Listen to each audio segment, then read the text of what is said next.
Good morning, everybody. So, today, in the day of my life, it is the first day of school. And so, I do apologize that I missed posting my therapist tips yesterday on Sunday. But the topic that I will talk to you about is going to be about anxiety. But today is the first day of school. And so, I have a sophomore, freshman, a seventh grader, and a fifth grader. And the two little ones were very excited about today. They were up early, up before me and my husband.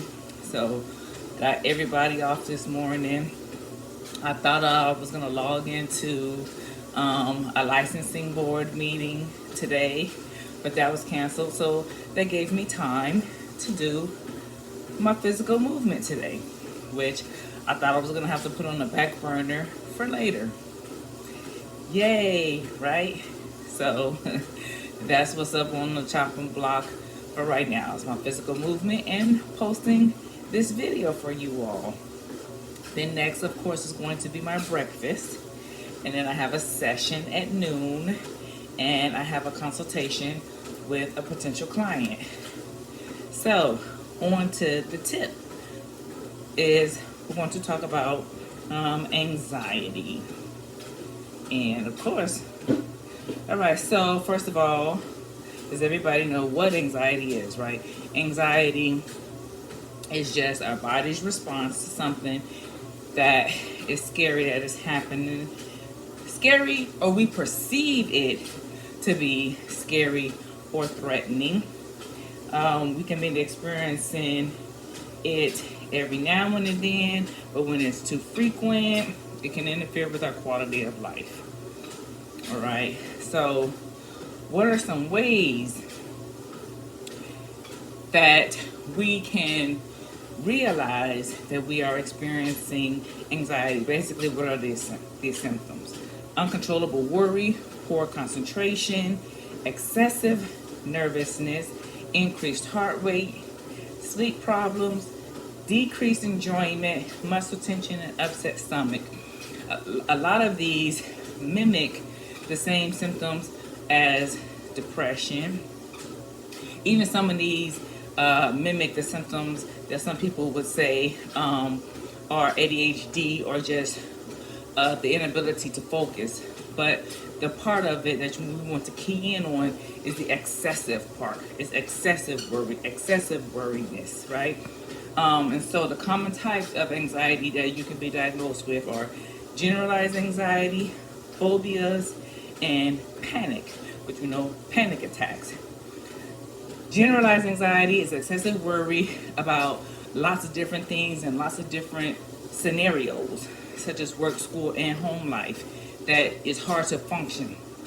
Phobias, of course, those are specific things. You may have social phobias. You may have a phobia of certain things like spiders, snakes, dogs, and then the panic attacks is when the extreme anxiety response is accompanied by numerous physical symptoms. Oh, sorry, y'all. You know I gotta take a breath. Where you have overwhelming feeling of dread, right? All right, and then there's a cycle. You have the anxiety, then you avoid things, then you have the relief, and then the intensification. You repeat this cycle over and over again. Anxiety, avoidance, relief, intensification. So we want to learn how to manage these anxieties and symptoms. There's therapy, there's relaxation skills, medication, and then lifestyle changes. And then within the lifestyle changes, there are healthy habits that can help you with your anxiety. Common areas of focus are sleep, substance use, exercise, and a work-life balance. These are things that you want to make sure that you are changing about yourself when you cannot, when the other ways of coping are not working.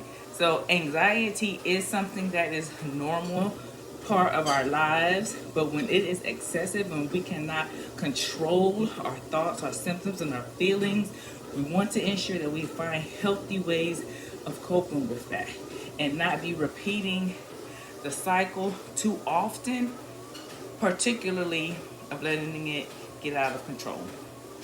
So I hope this identification was helpful and that you find the tips to be helpful. If you have any questions, again, please make sure that you are subscribing, liking, and sharing my videos, and then you can always contact me. What are you doing with your first day of school, and what do you have planned for the week? Let me know in the comments. I'd like to hear. Take care of yourself and each other.